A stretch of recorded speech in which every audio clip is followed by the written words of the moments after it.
दोस्तों अगर आप बीपीएससी इकोनॉमिक्स ऑप्शनल की तैयारी कर रहे हैं तो हमने आपके लिए वीडियो कोर्स डिजाइन किया हुआ है जिसमें आपको प्री रिकॉर्डेड वीडियो के साथ साथ PDF notes, test series, past year के क्वेश्चन पेपर और मॉक इंटरव्यू की भी तैयारी कराई जाएगी। तो इसके लिए आप हमारी एप्लीकेशन विष्णु इकोनॉमिक्स स्कूल जरूर डाउनलोड कर लें।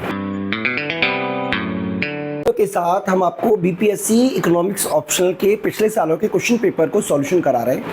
हिंदी और इंग्लिश दोनों मीडियम में ही हम आपको क्वेश्चन प्रोवाइड करा रहे हैं और जो इसकी पीडीएफ नोट्स है, मतलब जो भी हम क्वेश्चन करा रहे हैं उसकी जो आंसर की है, आप कह सकते हो मॉडल आंसर है, वो हम आपको अपने Telegram channel Vishnu economics school के माध्यम से भी प्रोवाइड करा रहे हैं। तो बेसिकली आपको ये याद रखना है कि आपको हमारी application Vishnu economics school download करनी है ताकि आप इन नोट्स को एक्सेस कर सको, या आप टेलीग्राम चैनल के माध्यम से भी इनको एक्सेस कर सकते हो। तो आज जो तारीख है वो है हमारी है 22 सितंबर 2025। तो पहला क्वेश्चन हम करा रहे हैं जो कि लिया है हमने 66 बीपीएससी से। ये 66 बीपीएससी का क्वेश्चन है। दोस्तों अगर आपको भी कोई क्वेश्चन सॉल्व कराना है और उसका मॉडल आंसर चाहिए तो आप मुझे व्हाट्सएप पे आप क्वेश्चन भेज दीजिएगा। क्वेश्चन पेपर भेज देंगे तो ज़्यादा बेटर है ताकि और भी क्वेश्चनों को सॉल्यूशन कर सकें। तो इस पे अगर आप मुझे व्हाट्सअप करते हैं 8595074500, तो मुझे यकीन है कि मैं आपको क्वेश्चन का जो सॉल्यूशन है वो टाइमली आपको प्रोवाइड करा दूंगा। तो क्वेश्चन ये था कि सीमांत उपयोगिता आस नियम की व्याख्या कीजिए, यानी कि ये क्वेश्चन हो गया यहाँ पे, उसकी मान्यताएं बताइए, ये दूसरा हो गया, अपवाद, महत्व, ये सब के सब आपको आंसर देना है। साथ ही साथ लागू क्यों होता है, 1 2 3 4 5, तो ये पांचों की पांचों चीजें आपको इस क्वेश्चन के अंदर बतानी है। तो इसी तरीके से देखो हमने भी आपको बताने की कोशिश की है। सबसे पहले हमने आपको बताया सीमांत उपयोगिता आस नियम क्या है, उसके अलावा फिर हमने आपको बताया इसकी मान्यताएं क्या क्या हैं, उसके अलावा हमने आपको डिस्कस किया है मान्यताओं के अलावा कि इसके अपवाद क्या है, ये अपने टेबल और डायग्राम के थ्रू समझाने की कोशिश की है। इसके अलावा सीमांत उपयोगिता आस नियम के अपवाद क्या है ये हमने डिस्कस किया है, और इसके बाद हमने डिस्कस किया है आपसे इसकी महत्व क्या है और कारण क्या है, आखिरकार ये लागू क्यों होता है। तो इस तरीके से ये आंसर है, यानी कि अगर आप इस सभी पॉइंटों को कवर करते हो तो आपको अच्छे मार्क्स मिलने की मैं आपको यकीन दिला रहा हूँ, गारंटी है आपको कि अच्छे मार्क्स ही मिलेंगे इस क्वेश्चन के, इस तरीके के आंसर में।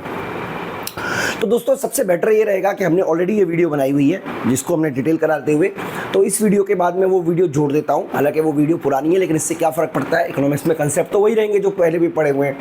तो मैं उम्मीद करता हूँ कि आपको इस वीडियो से बहुत फ़ायदा होगा। और अब आप स्टार्ट करा रहे हैं हम आपको इस क्वेश्चन का आंसर, जिसके अंदर 66 बीपीएससी में ये वाला क्वेश्चन जो आया है ये करा रहे हैं। तो दोस्तों आप डेली बेसिस पे यूट्यूब चैनल को सब्सक्राइब जरूर कर लें, क्योंकि हम कोशिश करेंगे कि डेली बेसिस पर आपको वीडियो प्रोवाइड कराएं। इस वीडियो में इतना ही, थैंक यू। और इस वीडियो में हम क्वेश्चन नंबर जो 1 आया था आपका 2021 में 66 बीपीएससी इकोनॉमिक्स ऑप्शनल में, वो हम आपको सॉल्व करके दिखा रहे हैं। तो सबसे पहले क्वेश्चन क्या था, एक बार हम क्वेश्चन हिंदी में पढ़ लेते हैं। क्वेश्चन लिखा हुआ था कि सीमांत उपयोगिता हास नियम की व्याख्या कीजिए। देखिए ये हमारा एक क्वेश्चन हो गया, यहाँ पे व्याख्या करना, इसकी मान्यताएं बताना दूसरी बात हो गई, इसके अपवाद बताना तीसरी बात हो गई, ठीक है जी। इसके महत्व के बारे में डिस्कस करना 4th पॉइंट हो गया हमारा, और हासमान सीमांत उपयोगिता नियम को लागू करना 5 पॉइंट हो गया। यानी कि पांचों के पांचों पॉइंट पर आपको डिस्कस करना पड़ेगा। ये मैं हटा देता हूं आप बच्चों के लिए, ठीक है।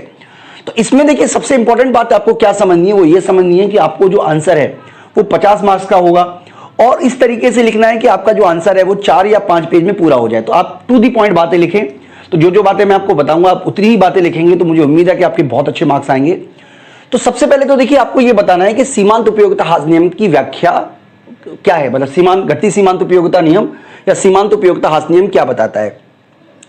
तो बच्चों देखिए मैं आपको बता देता हूं कि घटती सीमांत उपयोगिता नियम जो है वो गॉसन के द्वारा डेवलप किया गया है। इसको गॉसन का प्रथम नियम भी कहते हैं, और इसकी अर्थशास्त्र में बहुत ही महत्व है।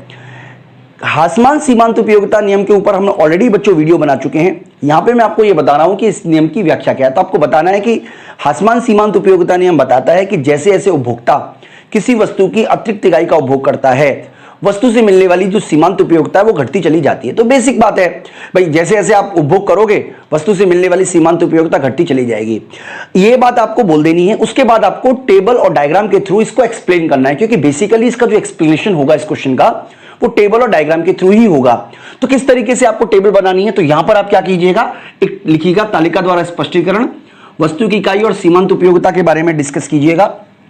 जैसे मान लीजिए मैं यहाँ पे बता देता हूँ, तो आप चाहो तो इसे एक्सप्लेन भी कर सकते हो। अगर आपको लगता है कि आपका आंसर थोड़ा छोटा है तो आप लिख सकते हो कि तालिका में दिखाया गया है कि जब उपभोक्ता संतरे की 1 इकाई का यूज कर रहा है तो सीमांत उपयोगिता 10 है, 2 इकाई से सीमांत उपयोगिता 8 है, 6 है, 4 है, 2 है, 0 है, -2 है। यानी कि आपको यह बताना है कि जैसे जैसे उपभोक्ता वस्तु की अतिरिक्त इकाइयों का उपभोग करता है, वस्तु की अतिरिक्त इकाई से मिलने वाली जो सीमांत उपयोगिता है वो लगातार घटती चली जाती है। तो टेबल बना के आप टेबल को एक्सप्लेन भी कर सकते हो, आपकी इच्छा है आप एक्सप्लेन करना चाहो या ना करना चाहो, लेकिन अगर आपको सटीकता चाहिए तो टेबल जरूर बनानी है आप बच्चों को, और चाहो तो आप इसको एक्सप्लेन कर दो। डायग्राम की बात करें बच्चों, तो डायग्राम में देखिए ये एक्स एक्सिस है, इस पे नीचे और साइड एक्सिस में लिखना आप ना भूलें, क्योंकि कई एग्जामिनरों को ये पसंद नहीं आता कि आप डायग्राम तो बना दें लेकिन आंसर आप ठीक से ना लिखें। तो इसमें नीचे क्या लिखते हैं, यहां पे लिखिएगा वस्तु की इकाई, वस्तु की इकाई, ठीक है जी, और यहां पे लिखिएगा वस्तु की सीमांत उपयोगिता। तो आपको बेसिकली कोई स्केल नहीं करना है, ऐसा नहीं है कि आपको पॉइंट वाइज ही बनाना है। आप सिंपल बता दीजिए कि देखिए ऐसे ऐसे उपभोक्ता वस्तु की इकाई यूज कर रहा है तो वस्तु की सीमांत उपयोगिता गिरती चली जा रही है। तो ये आप एमयू का डायग्राम बना सकते हो। कई लोग इसमें टीयू का डायग्राम भी बना देते हैं, पर मुझे लगता है कि जब आप हासमान सीमांत उपयोगिता नियम बता रहे हो तो आपको टीयू बनाने की जरूरत नहीं है। अगर कोई बनाता है तो उसको गलत नहीं माना जाएगा, लेकिन फिर आपको टीयू की शेप भी सही रखनी पड़ेगी, ये भी आपको याद रखना है। चलिए मैं आपको बता देता हूं टीयू की शेप आप किस तरीके से रखोगे। आपको याद रखना है, एक तो आप बनाने की कोशिश कर रहे हो और ऊपर से गलत बना दो तो वो तो इंप्रेशन गलत ही पड़ेगा ना। तो ये हमारा मैक्सिमम पॉइंट हो गया, उसके बाद गिरना शुरू करेगा। तो ये टीयू की शेप है, आप याद रखिएगा। इसके अलावा और कोई इसी तरीके की शेप आप बना देते हो तो ये गलत ही माना जाएगा। तो चलिए मैं ये शेप हटा रहा हूं और सिंपल हम आपको एमयू का ही बता रहे हैं। तो आप चाहें तो आप यहाँ पे लिख भी सकते हो, है ना, ये शून्य उपयोगिता है, यहाँ पे धनात्मक उपयोगिता है, और नहीं तो कोई बात नहीं है, इसलिए जरूरत भी नहीं है। तो इस तरीके से आप प्रेजेंट कीजिएगा, मुझे उम्मीद है कि आपको अच्छे मार्क्स मिलेंगे। तो सबसे पहले आपको क्या बताना है बच्चों, इस वाले पॉइंट की हमने बात की, आपको सबसे पहले बताना है कि हासमान सीमांत उपयोगिता नियम के अकॉर्डिंग जैसे जैसे उपभोक्ता एक वस्तु की अधिक से अधिक इकाइयों का उपभोग करता है, वस्तु से मिलने वाली जो सीमांत उपयोगिता है वो घटती चली जाती है। क्योंकि इसको गॉसन के द्वारा बनाया गया, इसलिए इसे गॉसन का प्रथम नियम भी कह सकते हो, आप ये भी बात लिख सकते हो। हालांकि मार्शल ने बाद में जाके इस थ्योरी को और डेवलप किया।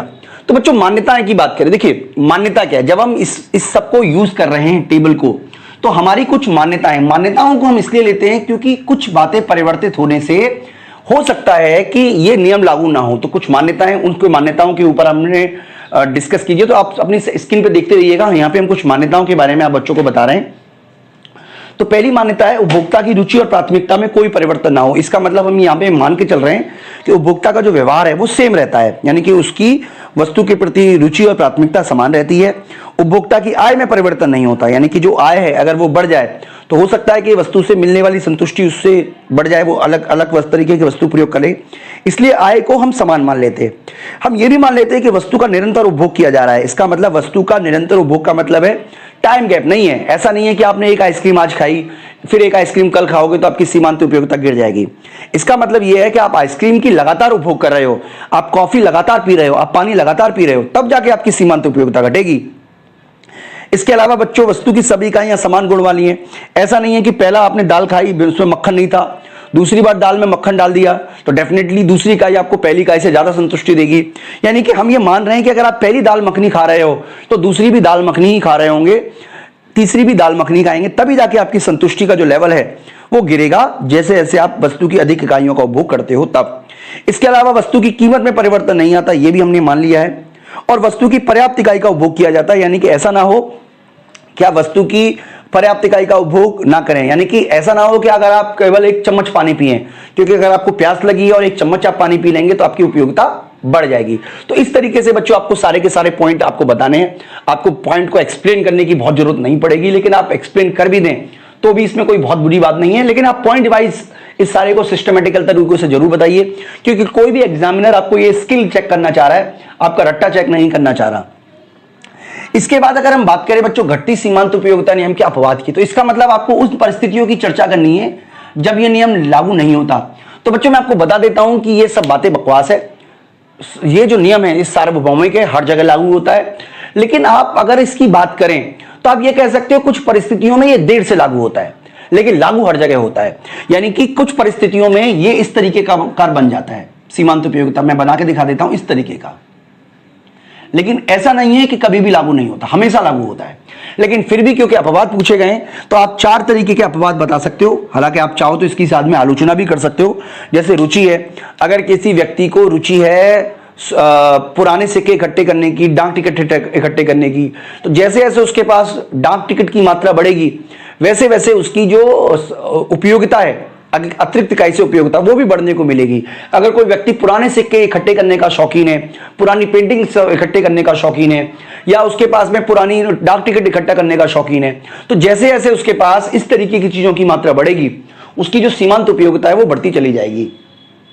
इसके अलावा बच्चों संगीत और कविताएं, देखिए जब पहली बार आपको म्यूजिक सुनते हो तो आपको मजा आता है, लेकिन जब दूसरी बार सुनते हो तो पहली बार से ज्यादा मजा आता है, और तीसरी बार सुनते हो तो उससे भी ज्यादा मजा आता है। लेकिन ये इसकी एक लिमिट है, एक लिमिट के बाद हो सकता है वो संगीत भी बोर करना शुरू कर दे, ठीक है ना। जैसे कुछ गाने चलते हैं, बचपन का प्यार चला गया कुछ दिन में पहले गाना, तो कुछ दिन चलेगा, वो कुछ दिन उसका ट्रेंड रहेगा, लेकिन धीरे धीरे क्योंकि लोग उसकी आदी पड़ जाएंगे उसकी भी उपयोगिता गिरेगी। लेकिन फिर भी हम ये कह सकते हैं कि संगीत और कविताओं पर हासमान सीमांत उपयोगिता नियम इस तरीके से लागू नहीं होता, क्योंकि पहले उसकी सीमांत उपयोगिता बढ़ती है फिर जाके वो सीमांत उपयोगिता गिरती है। शराब और अन्य नशीली वस्तुओं पर भी बच्चों ये नियम लागू नहीं होता, क्योंकि जो शराबी है, जो नशेड़ी है, वो डेफिनेटली उसको ज्यादा मात्रा में शराब मिलेगी तो वो ज्यादा मात्रा में संतुष्टि को फील करेगा, ऐसा आप एग्जाम में बता सकते हो। हालांकि ये नियम भी पूरी तरीके से सही नहीं है, क्योंकि 1 मिनट के बाद सीमांत उपयोगिता यहां पे भी गिरना शुरू हो जाती है। इसके अलावा बच्चों मुद्रा संचय, देखिए जो कंजूस होते हैं, जो मुद्रा से प्रेम करते हैं, डेफिनेटली उन पर भी ये नियम लागू नहीं होता, क्योंकि ज्यादा मुद्रा आने पर वो उनकी संतुष्टि का लेवल ज्यादा होगा मुद्रा से। यानी कि हम जब ये थ्योरी पढ़ते थे ये मान लेते थे कि मुद्रा की सीमांत उपयोगिता स्थिर रहती है, लेकिन वास्तविक रूप में देखा जाए तो ऐसा भी नहीं है। मुद्रा की सीमांत उपयोगिता भी गिरती है, क्योंकि अगर एक व्यक्ति के पास बहुत सारा पैसा आ जाएगा तो वो काम को कम प्राथमिकता देगा, इसका मतलब उसकी मुद्रा की सीमांत उपयोगिता गिर गई, तभी तो वो काम को कम प्राथमिकता दे रहा है, आराम को ज्यादा प्राथमिकता दे रहा है। लेकिन फिर भी हम देखें तो इन 4 मुद्दों पर आप इसके अपवाद के बारे में डिस्कस कर सकते हो एग्जाम में। बात करें बच्चों हासमान सीमांत उपयोगिता नियम के महत्व की, तो देखिए इसका बहुत महत्व है, काफी महत्व है। सबसे पहले हम बात कर देते हैं उपभोक्ता व्यवहार की व्याख्या करता है, तो इसमें आप बच्चों को बता सकते हो कि उपभोक्ता का यानी कि किस वस्तु को पसंद करेगा, किसको पसंद नहीं करेगा, कितनी मात्रा में पसंद करेगा। जितनी भी कंपनियां हैं उपभोक्ता व्यवहार का विश्लेषण घटती सीमांत उपयोगिता नियम के आधार पर ही करती है। तभी तो देखिए मोबाइल, जैसे चाइनीज मोबाइल की हम बात करें, जैसे रेडमी या MI के फोन की बात करें, तो एक फोन आएगा, क्योंकि जैसे जैसे वो फोन का प्रयोग लोग करेंगे उसके प्रति लोगों की उपयोगिता घटती चली जाएगी, तभी तो वो नई तरीके की चीजें, नई तरीके की टेक्नोलॉजी, नई तरीके के इक्विपमेंट लेकर आते हैं, क्योंकि उपभोक्ता का व्यवहार यही है। अगर एक चीज को लंबे समय तक टिका जाएगा, सेंट्रो कार, हुंडई की सेंट्रो कार बहुत पॉपुलर रही, फिर भी हुंडई ने उसको बंद किया। यानी कि मारुति की जो कार है वैगनार आप पुरानी देखो नई देखो बहुत अंतर है, नाम वही है लेकिन रूप बदल गया। यही इसीलिए किया जाता है बिकॉज उपभोक्ता का जो व्यवहार है वो चेंज होता रहता है। तो इस बारे में आप किसकी व्याख्या कर सकते हो। इसके अलावा बच्चों मांग का जो नियम है वो बताता है कि जैसे जैसे उपभोक्ता जो है वो कीमत बढ़ती है, कम वस्तु खरीदता है। मांग का नियम की जो व्युत्पत्ति होती है वो भी हासमान सीमांत उपयोगिता नियम से ही होती है। यानी कि हासमान सीमांत उपयोगिता नियम बताता है कि जैसे जैसे आप किसी वस्तु का उपभोग करते हो वस्तु की सीमांत उपयोगिता घटती चली जाती है, इसीलिए उपभोक्ता ज्यादा वस्तु की मात्रा तभी खरीदता है जब उसकी कीमत जो है वो घट जाती है। तो इस तरीके से आप इसको एक्सप्लेन कर सकते हो। इसके अलावा उपभोक्ता बचत का आधार है, हमने देखिए उपभोक्ता बचत जो पढ़ी है, उपभोक्ता बचत क्या होती है, what consumer is willing to pay and what does he actually pay. जैसे मैं आपको डायग्राम से बताऊं तो देखिए यहां पर हम उपभोक्ता बचत की बात इस तरीके से करते हैं, ये हमारी सीमांत उपयोगिता है, ये प्राइस है। तो उपभोक्ता बचत ज्ञात करने में भी सीमांत उपयोगिता का बड़ा रोल है, क्योंकि सीमांत उपयोगिता और कीमत के आधार पर ही हम बताते हैं कि उपभोक्ता को कोई बचत हुई है या नहीं हुई है। इसके अलावा कर निर्धारण का आधार, देखिए अगर हम बात करें प्रगतिशील कर की, तो प्रगतिशील कर हमें बताता है कि जो व्यक्ति की इनकम ज्यादा है उस पर ज्यादा कर लगाओ, जिस व्यक्ति की इनकम कम है उस पर कम कर लगाओ। इसका आधार भी सीमांत उपयोगिता है, क्योंकि हम जानते हैं कि अगर हम गरीब व्यक्ति पे ज्यादा कर लगा देंगे तो उसकी सीमांत उपयोगिता में ज्यादा कमी आएगी, जबकि अमीर व्यक्ति पे कर लगाएंगे तो उसकी सीमांत उपयोगिता में कम कमी आएगी। तो अगर आप करारोपण के कई सारे सिद्धांत है, अधिकतम लाभ सिद्धांत, वो भी यही बात कह रहा है कि कर इस तरीके से लगाया जाना चाहिए कि अमीर और गरीब पर कर का भार समान रूप से पड़े ताकि सामाजिक लाभ अधिकतम हो। इसके अलावा बच्चों विनिमय मूल्य की व्याख्या, इससे पहले जो अर्थशास्त्री रहे हैं वो हीरा और आप कह सकते हो कि हीरा पानी विरोधाभास का जवाब नहीं दे पाए, लेकिन इस बात का जवाब जो है वो देने का काम किया है, आप कह सकते हो हासमान सीमांत उपयोगिता नियम ने, जिसने इस बात की व्याख्या की कि आखिरकार क्यों जो हीरा है वो पानी से महंगा होता है। तो ये विनिमय मूल्य की जो व्याख्या है, यानी कि वस्तु की जो उपयोगिता है, कीमत जो है वो सीमांत उपयोगिता के आधार पर डिसाइड होती है, ना कि कुल उपयोगिता के आधार पर। तो ये सारे के सारे पॉइंट बच्चों आप एक्सप्लेन कर सकते हो इस पूरी की पूरी वीडियो में। तो यहां पर देखिए हमने सबसे पहले व्याख्या करनी है, मान्यता बतानी है, अपवाद बताने, महत्व बताने हैं। इसके बाद सीमांत उपयोगिता हास नियम लागू क्यों होता है। तो बच्चों सीमांत उपयोगिता हास नियम का मतलब है कि जैसे जैसे वस्तु की उपयोग आप ज्यादा उपभोग कर रहे हो, वस्तु की सीमांत उपयोगिता घट रही है। ये तो नियम हो गया, लेकिन क्यों घट रही है, वाई। तो बच्चों आपने एक कहानी सुनी होगी बचपन में कि एक कौवा प्यासा था, उसने क्या किया, मटकी के अंदर पानी डाला, धीरे धीरे पानी भर गया और वो पानी से अपनी प्यास बुझा के चला गया। इसका मतलब ये क्या है, ये बता रहा है हमारी आवश्यकता की तीव्रता को, कि जब हमें कोई चीज की पाने की इच्छा होती है, जैसे मान लीजिए मूवी की बात करें तो पहले मूवी के ट्रेलर दिखाए जाते हैं ताकि आपको मूवी के प्रति अट्रैक्शन बढ़े, लेकिन जब आपने एक बार मूवी देख ली तो आपकी आवश्यकता की जो तीव्रता है वो संतुष्ट हो गई। इसीलिए अतिरिक्त इकाई आपको कम संतुष्टि देती है। यानी कि पहली वजह है आवश्यकता की तीव्रता में कमी, यानी कि जब आप वस्तु का उपभोग कर नहीं करते हो तो आपको वस्तु की प्रति आवश्यकता की तीव्रता बहुत ज्यादा होती है। आप उसे जानना चाहते हो, आप उसे खाना चाहते हो, आप उसे देखना चाहते हो, लेकिन एक बार जब आप उसे देख लेते हो, एक बार जब आप उसे खा लेते हो, एक बार जब आप उसे पहन लेते हो, तो आपकी जो उपयोगिता है वस्तु के प्रति वो घट जाती है। और इसी वजह से आप एक तरीके से कह सकते हो कि वस्तु के प्रति आपका जो सीमांत उपयोगिता है वो भी घटेगी। इसके अलावा बच्चों तुलनात्मक महत्व में कमी, देखिए महत्व की बात कर रहे हैं बच्चों, चीज वही है, बस कहने का तरीका बदला गया है। कि महत्व की बात करें तो पहली इकाई आपको ज्यादा उपयोगिता इसलिए देगी क्योंकि उसका महत्व ज्यादा है। जिस व्यक्ति के पास एक भी पैंट नहीं है, डेफिनेटली पैंट की उपयोगिता उसके लिए ज्यादा होगी। मतलब पजामा है, पैंट नहीं है, लेकिन जब उसने एक और पैंट खरीदेगा तो डेफिनेटली उसकी उपयोगिता कम होगी। यानी कि जैसे जैसे पैंट वो खरीदता जाएगा उसके पैंट का जो महत्व है वो घटता चला जाएगा। मान लीजिए किसी के पास केवल एक शर्ट है और वो शर्ट जल जाए तो उसे बहुत दुख होगा, लेकिन अगर उसके पास 50 शर्ट है तो एक शर्ट जलने से क्या फर्क पड़ेगा, उसको कोई फर्क नहीं पड़ेगा। तो इस तरीके की वजह है, यानी कि हमारा जो महत्व है उसमें कमी आ जाती है। इसके अलावा बच्चों कई बार व्यक्ति आत्मनिरीक्षण करता है। जैसे मान लीजिए मैं क्या कहता हूं, मैं सोचता हूं कि मेरे को 3 रोटी की भूख है तो मैं क्यों चौथी रोटी खाऊं। हम अपने मनोवैज्ञानिक रूप से भी हम चीज जानते हैं कि हमें कौन सी चीज कितनी संतुष्टि देगी।